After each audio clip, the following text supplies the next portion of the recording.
Today we will discuss New Testament, Matthew chapter 8. Now in this, Jesus is doing miracles one after another. This he is doing in order to establish his authority over the Jewish people. First, Jesus is healing a man with leprosy. Jesus came out from the mountainside and the large crowds followed him. Then a man with leprosy came before him and bowed before him and asked, "Lord, if you are wishing, then make me clean." Jesus reached out his hand and touched the man, saying, "I am willing. Be clean." Immediately he was cured of his leprosy. Then Jesus said to him, "See that you don't tell anyone, but go show yourself to the priest and offer the gift Moses commanded as a testimony to them." So Jesus is proving his humility that he is curing the people, but he doesn't want that other people know. But in fact, he wants that all of the Israel know this fact, that he is doing this thing. If you want to spread a news which you don't want to spread, then the best way to spread that news is that you tell the other person that I am trusting you, so keep it with you and do not tell to anyone else. No sooner you do this, then that message will be spread throughout the nation. So that is what Jesus is doing here. He was very, very genius. He was well understood. He was well aware of the human behavior. That's why he's doing that. And as far as the cure of the leprosy is concerned, with a single touch, it is a miracle which Jesus did some 2000 years ago, and no one else did in the last 2000 years after Jesus.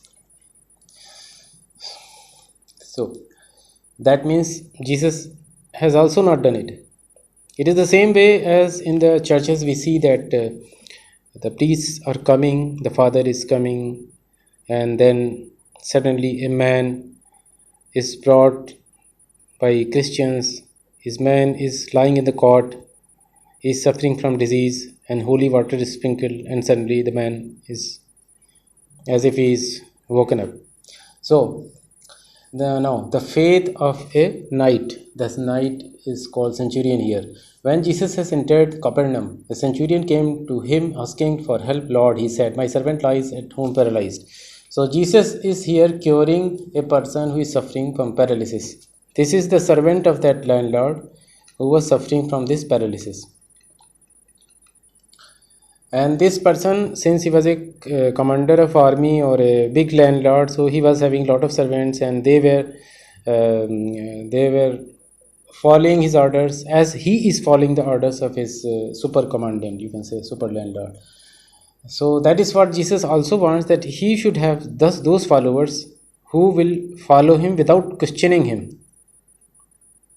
And therefore he was impressed by this centurion, and without going near to that servant, he is curing that servant simply by wishing him to be cured of the paralysis. And he is telling that person that just like your followers follow you when you say go, they are going. When you say come, they are coming. Same way I want that my followers should also behave in the same way without questioning. Therefore Jesus wants unquestionable commitment, unquestionable submission from his followers. And what will happen to those people who would not follow Jesus Christ? So for them, they will be thrown outside into the darkness, and where they will be weeping and gnashing of the teeth. So that is the same thing which Prophet Muhammad repeated after some 600 years after Jesus Christ, that the persons who would follow him, who wouldn't accept him as a messenger, they will be thrown into the hellfire. On to speed up the things, Muhammad also ordered that those who don't follow him, those who don't accept the fact that he is the messenger of God and he is getting he is in direct communication with the God through Jibril. So those people will be killed. So now when Jesus came to Peter's house, Peter is the same person who is following him. He was, if you remember, he was fishing with his father, and Jesus told him that I will give you a much bigger catch than he followed Jesus Christ. When Jesus came to Peter's home, he saw Peter's mother-in-law lying in bed with a fever. He touched her hand, and the fever left her, and she got up and began to wait for him. When evening came, many of the people who were possessed by evil spirits, they were brought before Jesus Christ, and he drove out the spirits with a word and healed all the sick. This was to fulfill what was spoken through the prophet Isaiah. He took up our infirmities and bore our diseases. The cost of following Jesus. When Jesus saw the crowd around him, he gave orders to cross to the other side of the lake. Then the teacher of the law came to him and said, Teacher, I will follow you wherever you will go. Jesus replied, Foxes have dens and birds have nests, but the Son of Man has no place to lay his head. Another disciple said to him, Lord, first let me go and bury my father. But Jesus told him, Follow me and let the dead bury their own dead. So Jesus was so selfish. A disciple wants to take care of his father, but he disallowed him. He is telling that I am more important than your father. Following me is more important than your father. Taking care of me is more important than your father. Obeying my commands is more important than your father. Let your father die. And if your father has already died, let him take care of himself. So Jesus calms the storm. When he came into the boat and his disciples followed him, suddenly a furious storm came up on the lake so that the waves swept over the boat with Jesus sleeping. The disciples went and woke him, saying, Lord, save us, we are going to drown. He replied, You of little faith, why are you so afraid? Then he got up and rebuked the winds and the waves, and it was completely calm. Then men were amazed and asked, What kind of man is this? Even the winds and the waves obey him. So the control of the physical phenomena that we call a miracle, that is happening here. Can it happen that a physical phenomena can be controlled by a human being? We know that it is not at all possible. He was a big charlatan.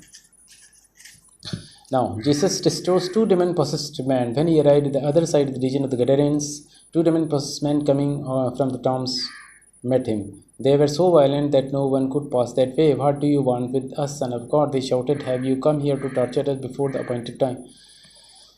That means those men were well aware that after their departure from this world, they will be thrown into the hellfire and where they will be tortured. So that's why they are telling to Jesus Christ, for what purpose you have come here? So do you want to precede that time? Some distance, that's why I mean to say, Jesus, what they were afraid of the Jesus is that Jesus has come here to kill them, so that they will go straight to the hell and then they are tortured there. Some distances from them, a large herd of pigs were feeding. The demons begged Jesus, he would drive us out, send us into the herd of the pigs. He said to them, Go. So they came out and went to the pigs, and the whole herd rushed down the steep bank into the lake and died in the water. Those tending the pigs ran off, went into the town and reported all this, including what had happened to the demon-possessed man. Then the whole town went out to meet Jesus, and when they saw him, they pleaded with him to leave their region. So what is happening here? Actually, there were two demons, and Jesus, with his disciples, pushed those demons to the extent that they mingled with the pigs who were grazing on the bank of the lake. It so happened that the two men, along with the pigs, fell down into the lake because of the push, because of the numerical superiority of the Jesus and his followers. So this is actually which must have happened there. So, but this shows, even if it is true that the men on their own, when with the pigs and the men together fell on their own into the lake, even if this is true, this shows that Jesus has double standard. Previously, we have seen in this chapter itself, in the previous verses, that Jesus is curing the persons who are possessed with the evil spirits. But here, he is not curing those persons who are possessed with the evil spirit. Rather, he is preponing their death. And again, he has shown no mercy towards the pigs. They are worst. They can be killed at any time. So, with this, I am ending it here.